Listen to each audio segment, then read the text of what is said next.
I'm Brigham Larson with Brigham Larson Pianos. We do some pretty interesting projects. Of course, we do a lot of uninteresting ones that are just good run-of-the-mill pianos that were stamped out on the factory floor, 10 or 20 or 40 years ago, along with 10,000 others just like them. And then occasionally we get to do some really, really special ones. That is what I'm doing right now. So this is actually the oldest. We have over 300 pianos in the building currently, and this one is the oldest. We actually have one that's older, but it was too far gone, so we tore it apart and made it into a desk. Of the functional pianos, this is the oldest. This one's 1869. So 1869, if you can imagine, that's like if you've ever seen that picture of the two railroads, the one that came from the east and then the one that came from the west, and then they met at Promontory Point in Utah, and they've got the two locomotives together, and there's a bunch of railroad workers, and I think they're like clinking glasses or something like that. That's 1869, just to give you, that's like before the cowboy era. This is old. This is really, really old. And it's completely rebuilt. We refinished it, we rebuilt it, and it is awesome. Just as kind of I'm going to play it in a minute, but just to kind of give you a taste, listen to this. I hope that comes through.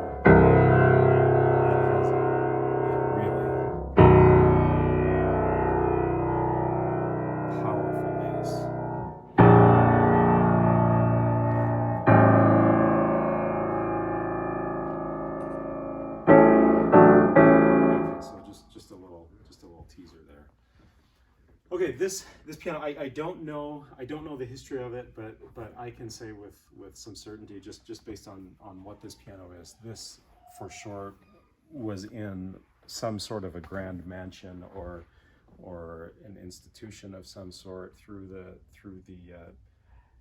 latter part of the 19th century into the 20th, I'm sure, because who else in the 19th century is going to purchase a piano, one that is this ornate and beautiful and rich carving and large? Wow, extraordinary instrument. It's manufactured in New York, and it's 9 feet long.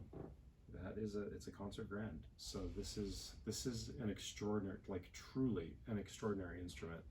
Now, one thing that I'll mention on pianos this age, sometimes people will tell me that they're looking at a piano that's been rebuilt here or there, and is this a good deal, or is this a good piano to purchase? And there is so much variation in skill level of restoration. So it totally depends on an older antique instrument like this when it's been restored. If it's well done, these pianos can be absolutely extraordinary.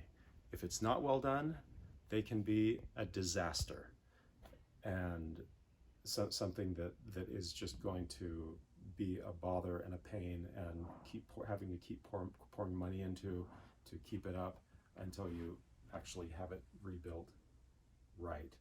So needless to say, I am very confident in our work here. We restore about 100 pianos a year and have done so for many, many years. We're very good at what we do. This piano is no exception. So it's very well built. So yes, even though it's in 1869, it's well done, and it's ready to go for another several generations. Okay, let's start with cosmetics. Cosmetically, this piano is gorgeous. I believe this is rosewood. If I'm wrong, correct me in the comments. But it looks an awful lot like rosewood to me. Which rosewood was extremely popular at this time, which is another kind of indication. It was actually over harvested in the 19th century to the point where it was on the brink of extinction. Brazilian rosewood anyway. There are other forms of rosewood Honduran rosewood, I think, and one in Asia that that was not over harvested at the brink of extinction, but Brazilian. Yeah, look at this music desk here. If you can get a shot of like this, you can see just how beautiful that is. So that really looks a lot like rosewood to me, and this as well, the way all of this figuring in the grain and just all that interest. And then, and I think we already got a shot. Did you get a shot of the legs? These legs are extraordinary. They are big and beefy. They are legs that I would say are commensurate with a 9-foot piano. They're just so ornately carved, and they also, I would say, are pretty typical of this era of 1860s, 1870s.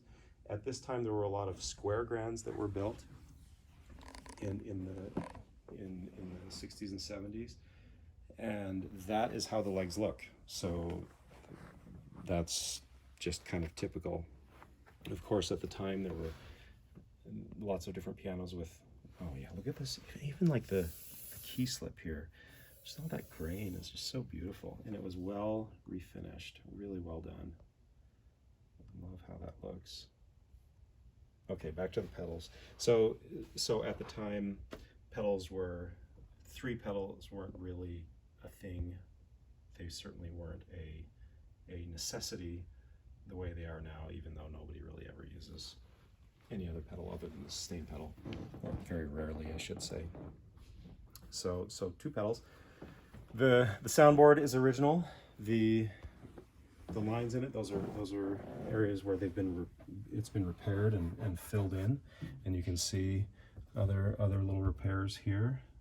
So the soundboard is back intact as one continuous amplifier. That's essentially what a soundboard is an amplifier. And then the plate's been refinished, and we also have these knobs here that are original. They're just brass, and we polished them up, looking good. And same with these A-graphs. These A-graphs, I think, actually I don't recall if we replaced them or if those are original. They could go one way or the other. Dampers are all replaced. So you get a shot of all those felts.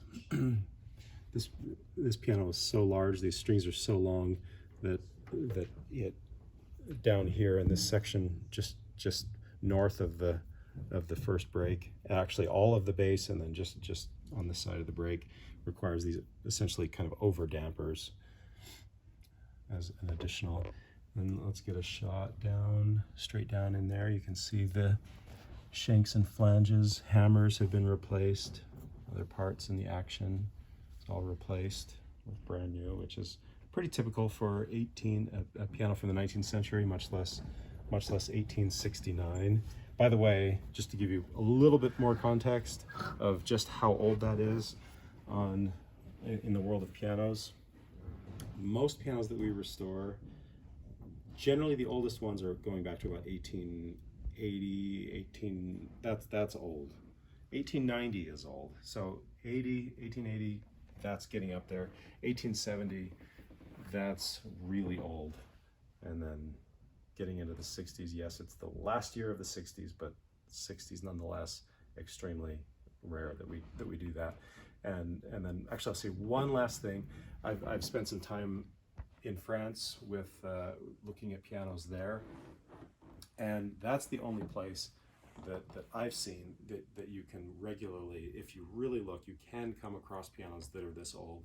I think it's just because everything in Europe is old. But other than that, in the United States, it's super, super rare to come across a piano this old, much less a 9-foot grand. Okay, and yeah, enough about this piano. Let's play it.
not sustain. It just sustains forever.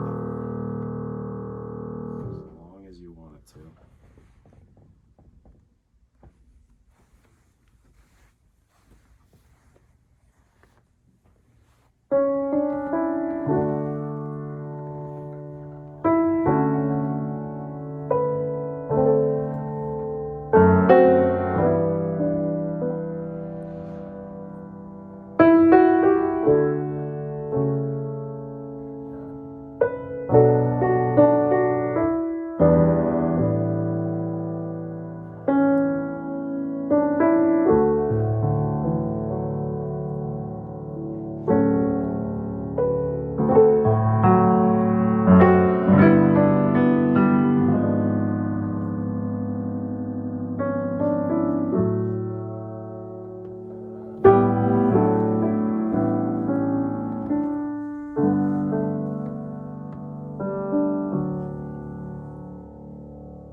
That has a lot of emotion to it. Maybe it's me. I don't know. I don't think it is. I think it's the piano.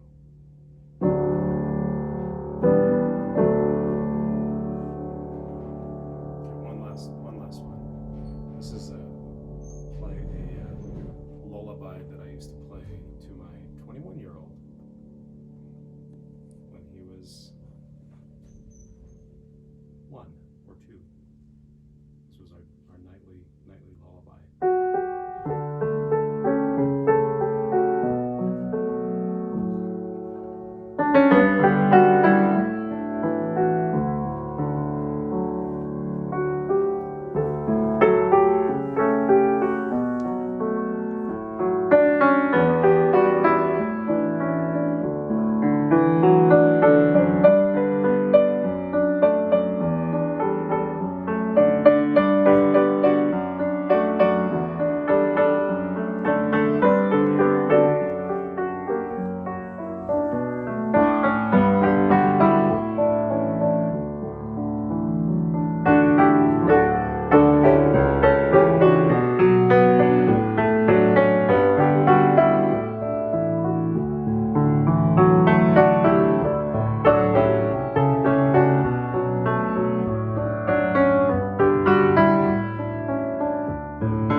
wonder how many other lullabies have been played on this piano. Probably quite a few. Thanks for watching.